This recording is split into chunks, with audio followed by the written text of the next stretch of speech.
Thank you very much for joining us. My name is Mahayogi, and we're trying to give a general introduction to the Bhagavad Gita. Sarvo Upanishado Gavo Dugda Gopalanandana Parto Vatsa Shudhir Bhokta Dugdam Gitamritam Mahat. The Gita Upanishad, Bhagavad Gita, essence of all the Upanishads, is just like a cow. And Krishna is famous as a cowherd boy. He's milking this cow. Arjuna is just like a calf, and learned scholars and pure devotees are to drink the nectarine milk of Bhagavad Gita. Om Jnana Timirandasya Gyananjana Shalakaya Chakshurun Militam Jena Tasmai Shri Gurave Namaha. So we're discussing the 13th chapter of the Bhagavad Gita, and in the last 6 chapters that we were looking at up to the end of the 12th chapter, Krishna discusses the idea of bhakti, or dedication, devotional service, in more detail. And now, beginning with the 13th chapter, the final 6 chapters of the Gita return to some of the ideas expressed in the first 6 chapters and explain things a bit more in detail. So, where Krishna talks about Atma in the 2nd chapter of the Gita in brief, explaining that the soul is eternal. Here in the 13th chapter, he entertains Arjuna's question about the nature of matter and spirit. So our chapter has an interesting name. It's called Kshetragya Vibhag, or Kshetragya Vibhag. Vibhag means qualities, the excellences. And Kshetra and Kshetragya, well, we'll see the meaning of that. And that's the chapter title given by Sridhara Swami, the original commentator on the Bhagavad Gita. In the Gaudiya Vaishnava line, we have another chapter title, which is very revealing, Prakriti Purusha Viveka Yoga. And this is revealing because the word Purusha, it means person. It has a lot of different meanings. It's interesting if you study Sanskrit. A lot of people want to study Sanskrit because they feel a close study of the language will give them a more intimate understanding of the Shastra. One of the problems with this is if you go to a standard Sanskrit learning school, the word meanings will be flavored by the particular interpretation of that school. For example, if you go to a Sanskrit school that's in the Pali Sanskrit tradition, the word meanings will have a Buddhist inflected significance. Whereas if you go to a standard yoga school, mostly dominated by the interpretation of Shankaracharya, they'll have their own particular views.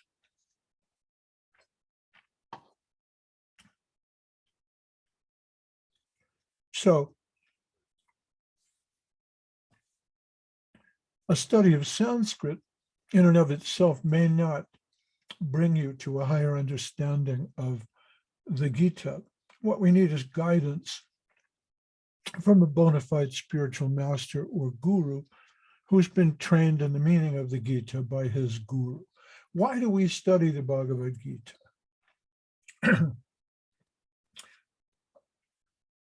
A lot of times we hear that we need to come to the point of jnana shunya bhakti. The highest form of bhakti or devotional service means it's pure and free from speculation. Real love doesn't analyze. So love of God should be like that, pure obedience with no analysis. But in practical matters, we find that pure obedience can be abused, and pure obedience can also lead to problematic situations. And for this reason, it's good to understand things, to have some knowledge, which is why we do not eschew a study of books. Some people say, well, why do you need books? The spirit is within.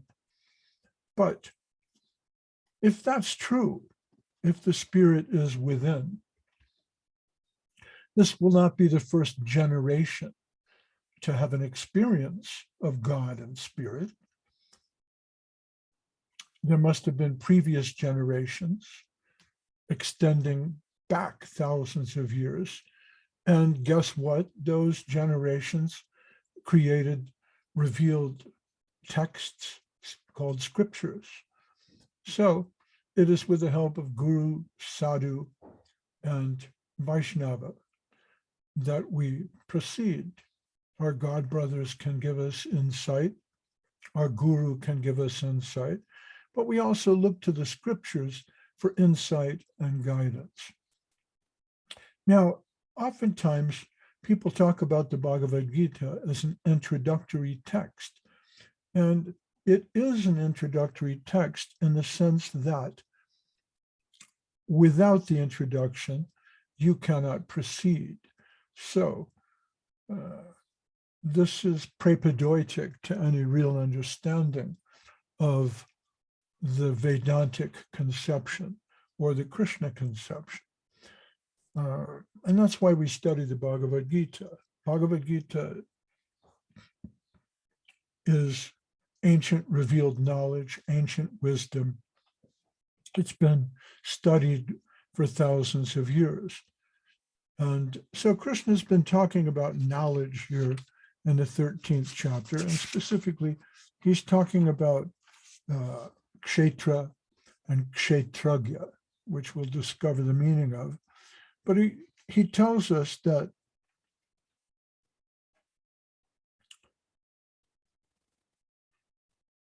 knowledge should mean transcendental knowledge. And he gives us a list of things to look for. Humility, pridelessness, nonviolence, tolerance, simplicity, approaching a bona fide spiritual master, cleanliness, steadiness, self-control, renunciation of the objects of sense gratification. Saying all these different things are conducive to knowledge. And when we say knowledge, we're not talking about technological knowledge or an understanding of this material world and how to manipulate it. We're trying to understand a higher principle or a deeper principle, which is spiritual reality.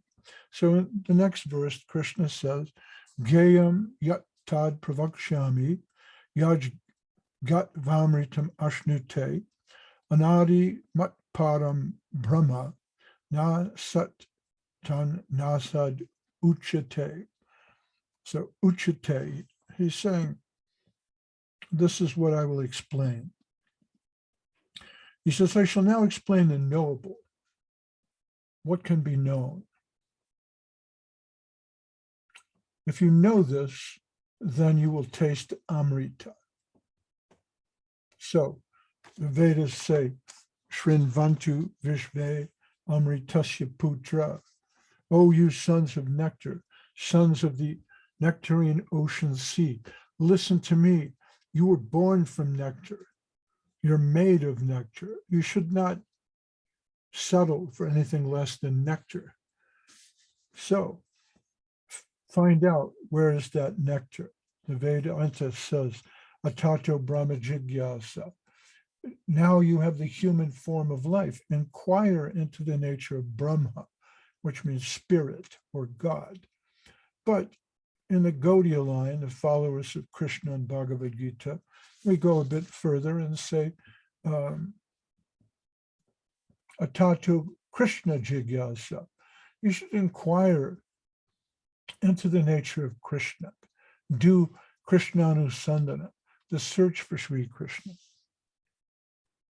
because that will yield the true Amrita or nectar. And this word Amrita is an interesting word. We were trying to translate a book by Sridhar Maharaj, Prapana Jivanamrita. And Srila Sridhar Maharaj liked positive and progressive immortality as a translation of Amrita, where the devotees, we wanted to put the word nectar because it sounds good. It makes a nice book title, Nectar, the nectar of devotion, the nectar of instruction, Bhakti Rasamrita Sindhu, Upadeshamrita. Sridhar Maharaj's book was Prapana Jivanamritam. So he liked positive and progressive immortality in the life of a surrendered soul. But we thought, well, that's too much. You can't put that on a book title. But his language was philosophical. He liked the idea of positive and progressive immortality because there's a problem with the word immortality, which is practically a cognate word for Amrita. In Sanskrit, the word mrityu means death, just like in French, it's mort, or in Spanish, la muerte. So Amrita, immortal, means non-death. But it's very strange to define spiritual life by its opposite and saying, well, it's not death. That's a very dry and dead understanding of spiritual life or immortal life. So Srila Sridhar Maharaj wanted to put positive and progressive immortality. Not only is it positive, there is a life after death, but it's progressive, it's dynamic. So Krishna says here, Gayam yat tat pravakshami yaj gat vamritam ashnute. This amritam, you can taste that if you understand this sort of knowledge. And again, one might say, oh, well, this is for the jnanis, we're bhaktas, we don't need any knowledge. But be careful. There are people who are unscrupulous and will take advantage of your naive search for spiritual reality. And some of those folks don't like it that you read books. But Srila Sridhar Maharaj and Srila Prabhupada, who were my gurus, went to great lengths to publish these books so that people could have a measured transcendental understanding of reality. And it's important to contemplate God, not simply to go to the temple and offer flowers, but to understand spiritual reality in your life in a practical way. So Srila Prabhupada translates this, I shall now explain the knowable, knowing which you will taste the eternal. Brahman, the spirit, beginningless and subordinate to me, lies beyond the cause and effect of this material world. Now, getting back to the chapter title, which is Kshetra and Kshetragya. Kshetra means field, and Kshetragya means the knower. So this is often translated as spirit and matter. So in this chapter, you're going to understand the difference between spirit and matter. But this is a very sort of a Western take on the idea. In the West, we like to split things into right or wrong, black or white, positive or negative, because it's easier to compute like that. But really, there are three important ideas in this concept. When Krishna talks about Brahman here, he's talking about God and spirit. So then the question really becomes, what is matter, what is God, and what is spirit? And we don't use the word matter here, but the field. It's an interesting concept because without cultivation, a field is uninteresting. It's just dirt, earth. But when you add water and you add seeds and sunshine and rain and the seasons and cultivation and active sort of agriculture, then the field becomes something.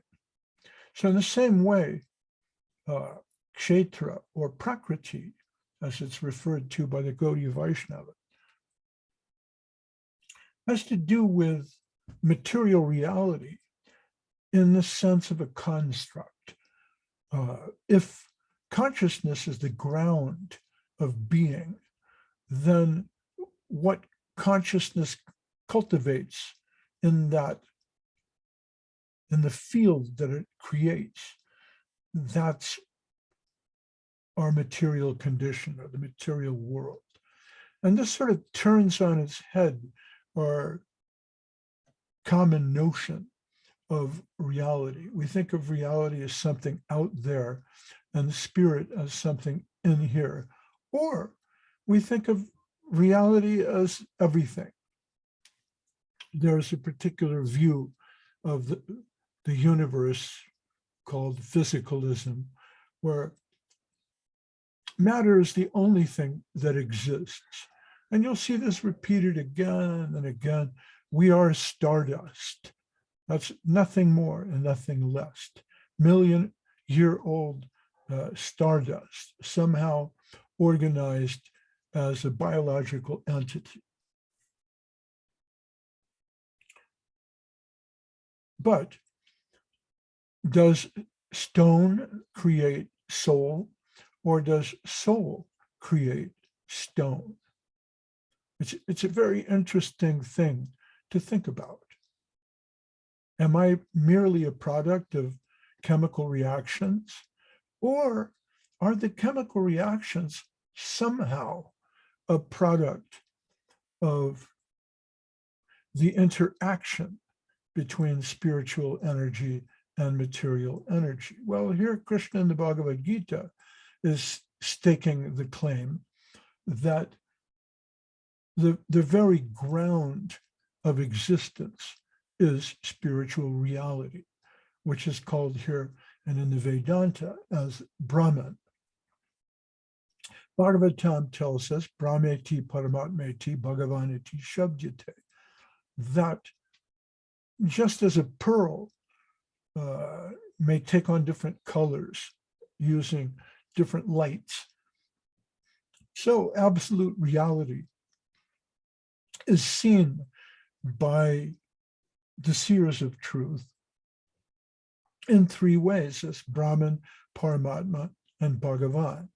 So in this chapter, Krishna explains a little bit about the nature of Brahman, or God as the supreme reality, about the nature of Bhagavan, or God as the supreme personality, and also about the nature of God as Paramatma, or the super soul, the Atma that's guiding every jiva. So the word Kshetrajna is interesting because it has a twofold meaning. One is as the jiva, the individual soul, and the other is as the Paramatma, or the supreme soul. So in this verse, Krishna says, I'm going to explain to you what can be known. And if you know this, then you will get eternal life. That knowable principle is without a beginning. It's subject to me, it's Brahman, and it is said to be beyond the region of cause and effect. Now, if you look at the commentaries on this verse, it's interesting because Vishwanath Chakravarti Thakur wants to point out that Krishna is talking about spirit, and that we must understand spirit to mean God, and that a knowledge of God will lead to immortal life. Baladev Vidyabhushan points out that since this chapter is given to discussing the nature of the individual soul, the nature of the Paramatma, and the nature of Bhagavan, and the interaction between the individual soul and material nature as the relationship between Prakriti and Purusha, that therefore this verse is really talking about the jiva. So it's interesting that you have this slight shade of difference discovered by our acharyas in commenting on this. And Srila Prabhupada emphasizes the take given by Baladev Vidyabhushan. He says, the Lord has explained the field of activities and the knower of the field.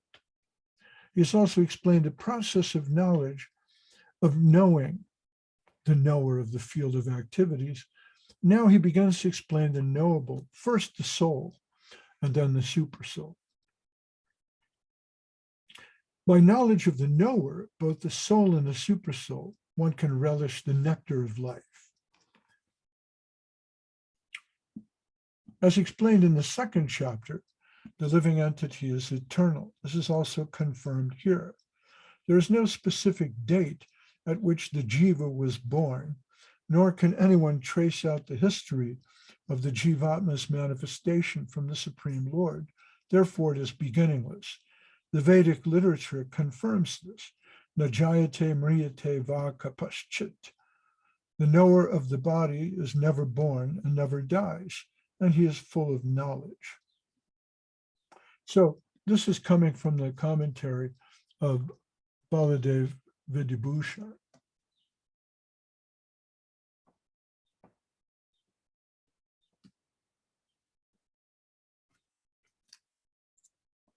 Then Prabhupada continues, he says, the Supreme Lord as the Super Soul is also stated to be Pradhan Kshetrajna Patir Gunesha, the chief knower of the body and the master of the three modes of material nature.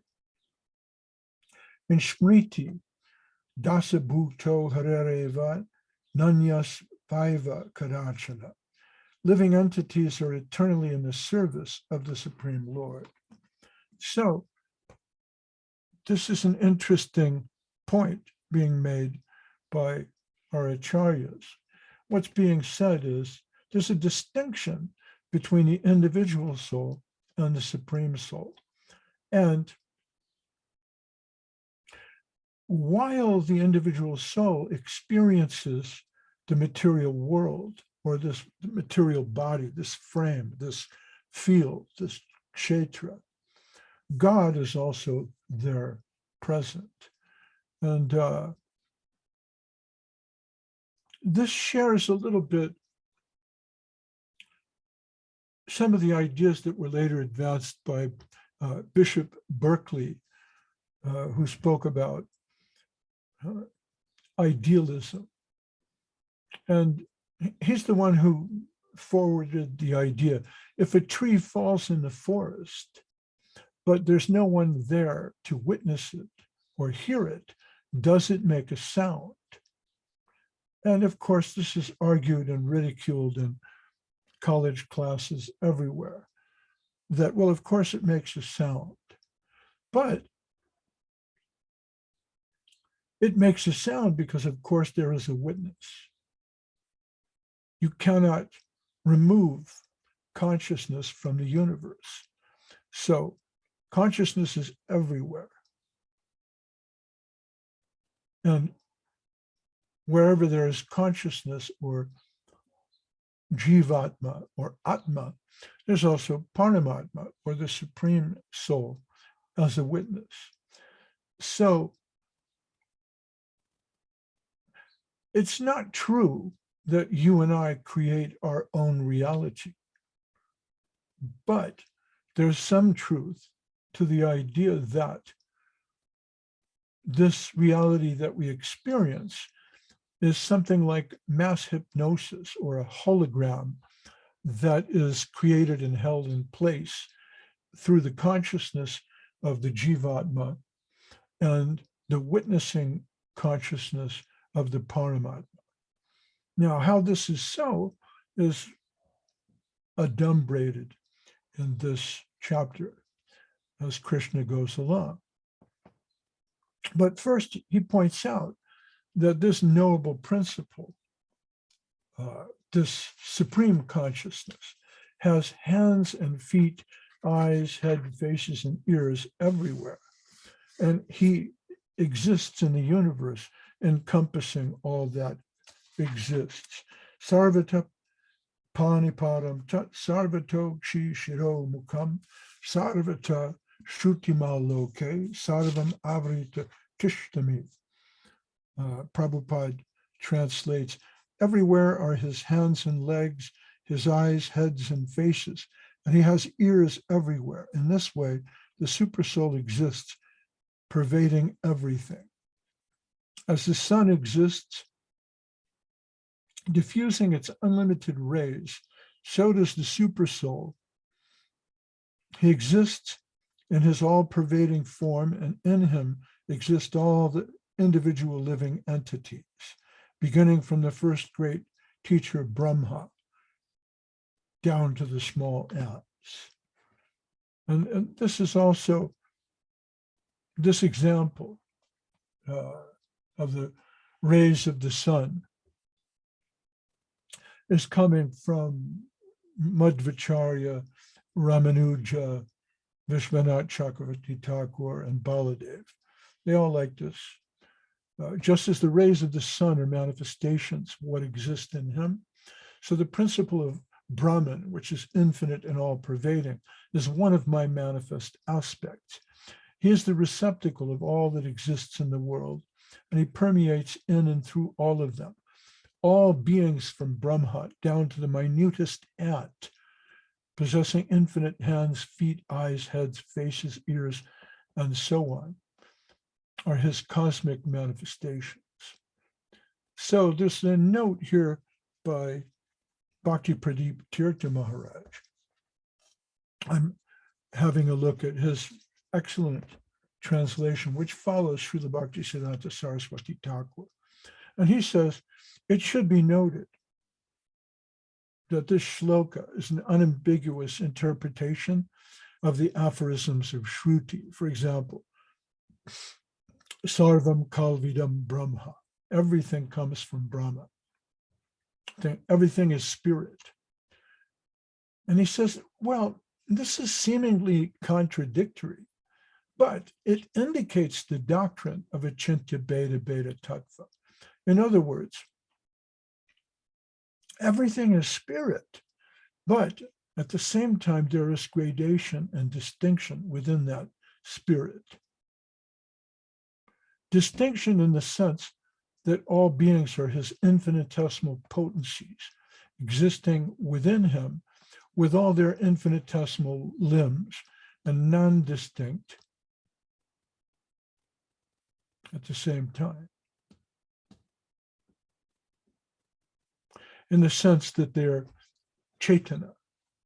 In the Mundaka Upanishad, Chaitanas Chaitananam, there's one supreme conscious living being, and we're all infinitesimal atomic spiritual emanations from that, just as particles of sun rays emanate from the sun. But the sun itself remains as the supreme energetic. So this is a quite philosophical section of Bhagavad Gita. You can reflect on it. Krishna continues, Sarvendriya gunabhasham sarvendriya vivarjitam asaktam sarvabrich chaiva nirgunam guna bhaktricha. So this word nirguna here is interesting. It means devoid of all mundane qualities. So the Supreme Brahman or God is often described as being without qualities, because after all, qualities like good and bad or light and dark, they're subjective and dualistic. They're two-sided. And we live in a dualistic world filled with these different qualities. In fact, in our next chapter, we'll find out more about these qualities or gunas,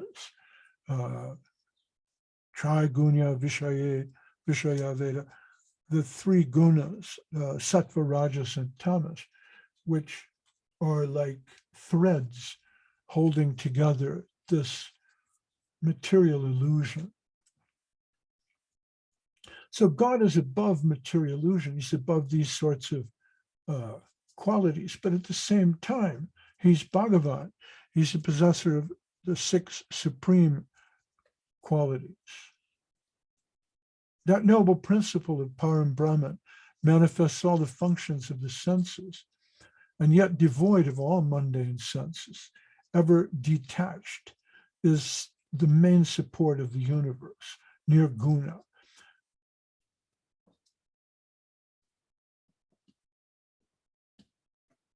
So this is a pretty heavy verse.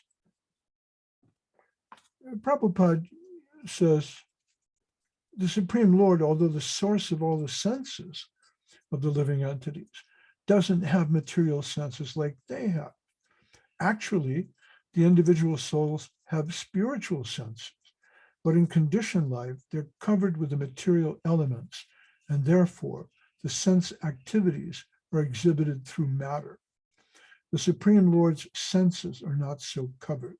His senses are called transcendental, and therefore nirguna.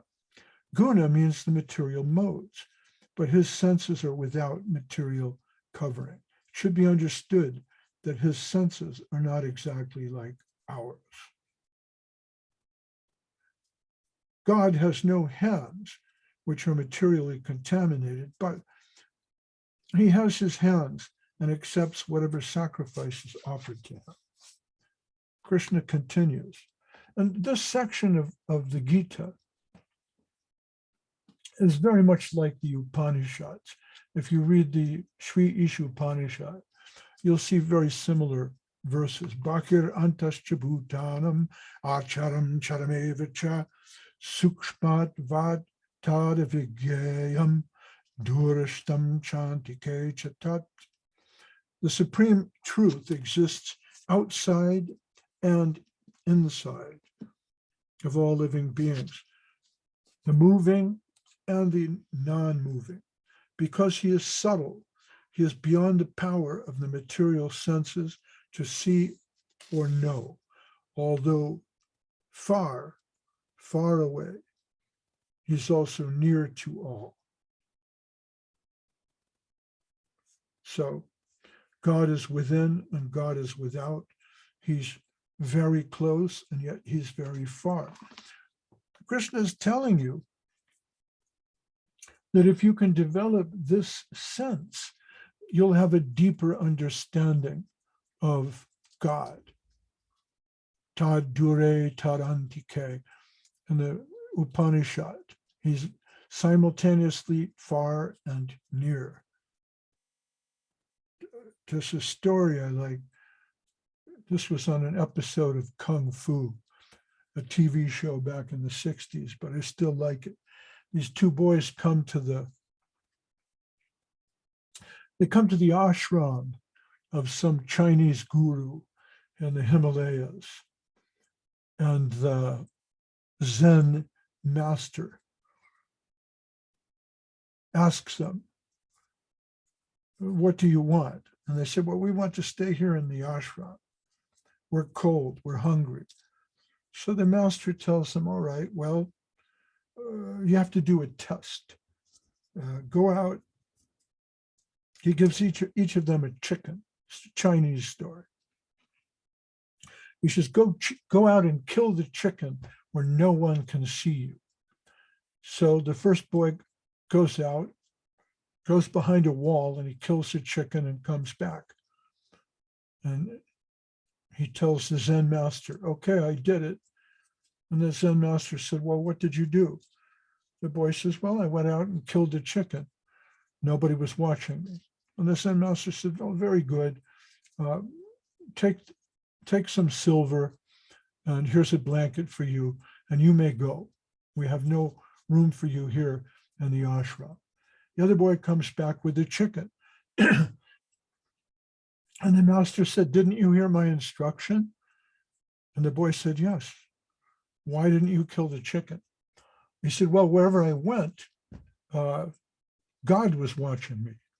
So I couldn't kill the chicken because God is everywhere and he was watching me. So the Zen master says, very well, you can stay here in the ashram. So God is everywhere. To think that God is in the deity, he's there in Krishna, in the deity, I can wave the incense and offer him the flowers. That's very beautiful. It's very nice. But real self-realization doesn't stop there. Krishna is telling us in this chapter, try to cultivate a deeper understanding where you can see God everywhere. You can understand God as Paramatma within everyone. So before going to do violence to others, try to see God within them. Avibhaktam chabhuteshu vibhaktam eva shtitam bhuta bharir chatajgeyam grashishnu prabhavishnu cha. He says, although God is undivided, yet he exists in all beings as distributed. This is very similar to Om Purnamada Purnamidam.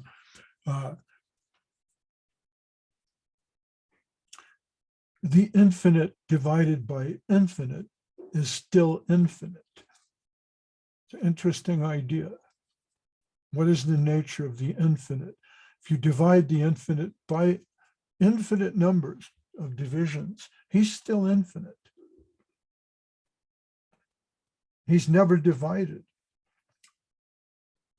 He's situated as one. Although he is the maintainer of every living being, he devours and develops all. So in the Battle of Kurukshetra,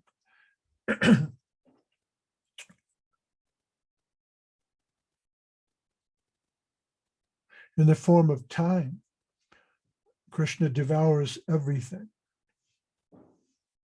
He's the annihilator, the killer of all. When there's a creation, he develops everything. And at the time of annihilation, he devours everything. The Vedic hymns confirm this, that he's the origin of all living entities and the rest of everything. After creation, everything returns to his omnipotence. And after annihilation, everything again returns to rest in him. These are the confirmations of the Vedic hymns. Jatova imani bhutani jayante jana jatani jivanti yat prayanti abhisam vishanti tad brahma tad vigyasasva, from the Taittiriya Upanishad.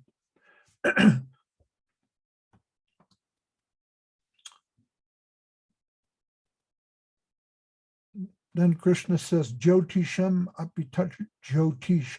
All light comes from him. He's the light of all lights.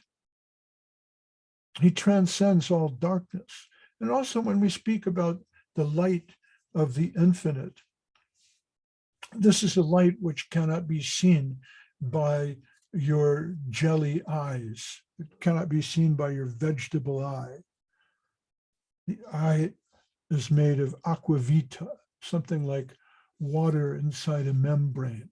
But you can detect certain forms of light, but you can't see ultraviolet light or infrared light.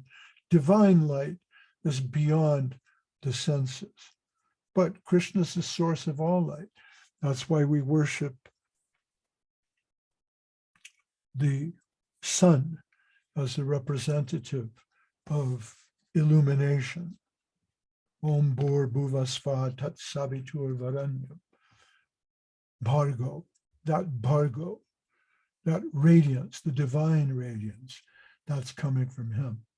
He's beyond the darkness of matter and is unmanifest. He is knowledge. He's the object of knowledge. He's the goal of knowledge. He's situated in everyone's heart. And Krishna says, Iti kshetram tata jnanam gayam choktam samasataha mad bhakta etad vigyaya mad bhava upadhyayate. He says, so that in this way, the field of activities, the mundane world, the mahat tattva, this material body, the prakriti, the kshetra, has been described by me, as well as the knower. And this, in this sense, the knower is the jivatma, or the soul, as well as the paramatma. Only my devotees, mad bhakta etad vigyaya, can understand this thoroughly and thus attain to my nature.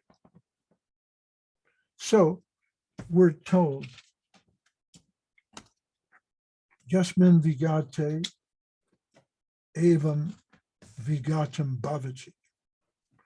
Try to know that. Yasmin vigate sarvam evam vigatam bhavati.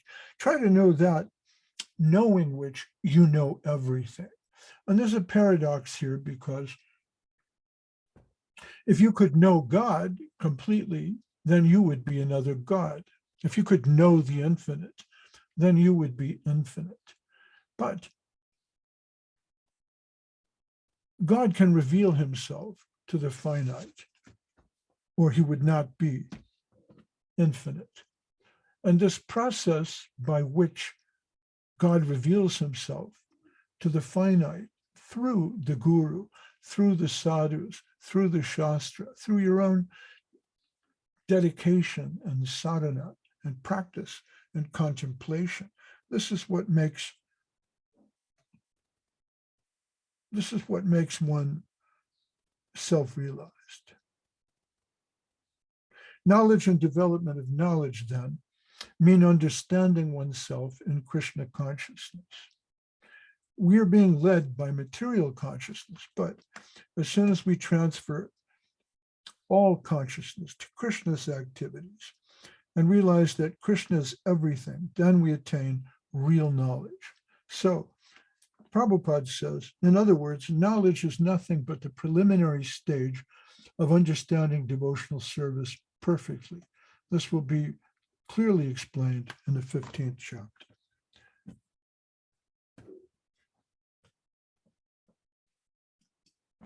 So that's my reading of the 13th chapter up to about the 20th verse. And Krishna will explain a little bit more in depth this idea of prakriti and Purush, because it's a very simple idea, but it's like a Russian doll that has many dolls inside. You open one and find a smaller one and a smaller one. It's packed with meaning. So the chapter is Prakriti Purush Viveka Yoga, which means understanding the nature of Prakriti and Purush. Now, when I'm in this material world, I'm the Purush. I'm the Atma.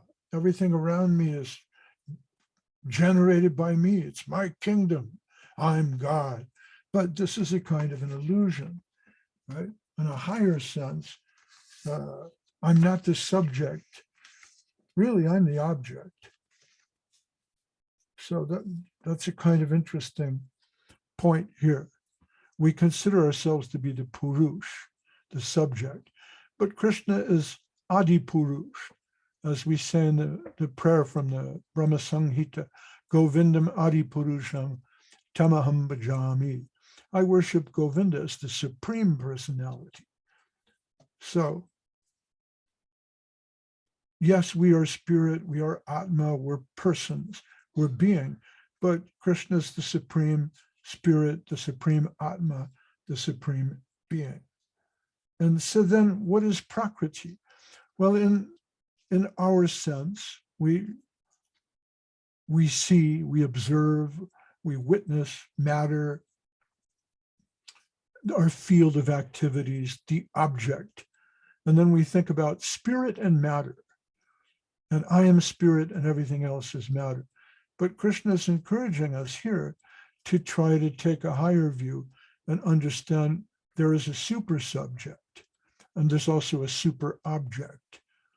The super object would be super Prakriti, and that would be the goddess principle, beginning with Durga, Parvati, up to Lakshmi, Lakshmi Devi, Lakshmi Vishnu. Lakshmi is the Prakriti of Vishnu. And then there's Radha Krishna, where Radharani is the Prakriti of Krishna. But we'll unwrap that a little bit more next time when Krishna talks about Prakriti and Purush more in depth. So I don't know. This is a very philosophical section of the Gita. It's hard for me sometimes to tell funny stories and anecdotes and cool tales from the Puranas here, because Krishna is being very sort of Upanishadic in the sense that he's saying things like, God is here and he's also there. He's nowhere, but he's everywhere. The infinite is divided infinitely. These are sort of philosophical ideas, but I think the important thing is learn to see in yourself, but also in the world, in other people. Try to see the God within them, especially in the other Vaishnavas. Try to see God and Guru in your associates and Vaishnavas. Even in the non-Vaishnavas, you can sometimes see that. Srila Prabhupada, Srila Sridhar Maharaj would remark, one day he said, "Oh, I'm so sorry. Bhaktivinoda Thakur came to me, but I couldn't see him." But he didn't mean in a dream. He was talking about in one of his godbrothers. One of his godbrothers said something to him. And he said, "Oh, Bhaktivinoda Thakur came to me, but I could not recognize him." So in your daily practice, try to see God in everything, everything in God. That doesn't mean we're not practical. Anyways, that's my Friday morning talk on the 13th chapter of Bhagavad Gita. We're ending in about the second third of the chapter. So if you'd like to talk, please tell your friends. We're here every Friday at this time. And I'd like to take some questions if anybody has a question. Don't want to go on too long, but we have Vrindavan Chandra in Odessa. There is Lilavati, and Tapanandini is with us from Mérida, Yucatan, here in Mexico. Ananta Shesh is there in, I think he's in Spain. Adios. There he is. Adios. ¿Qué tal? ¿Cómo está? ¿Cómo va? Haribo.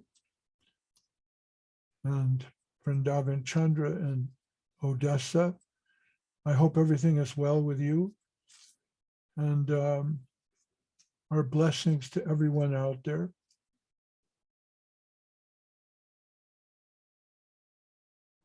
Any questions from anybody? No? All right. Thanks. Thank you very much. Muchas gracias, Ananta Shesh. Y muchas gracias a Tapanandini por escuchar, por poner un poco de atención a este pobre ser que está tratando de representar unas ideas de Bhagavad Gita. Y thank you very much to Vrindavan Chandra and Lilavati, and Spasiba and Mazel Tov to Rajasundari. Mazel Tov, peace and love. Shalom. Shalom. Mir. Svoboda. Peace. Харе Кришна, Джай, Махаяги Прабhu, Ки Hare Krishna. Джай. Jai. Bhaktivinoda ki jai. Джай. Adios. Bye-bye. Yes. Дандавас, Дандавас. Примите, пожалуйста, все поклоны. Дандавас to everybody. So see you next week. Увидимся на следующей неделе. Харе Кришна.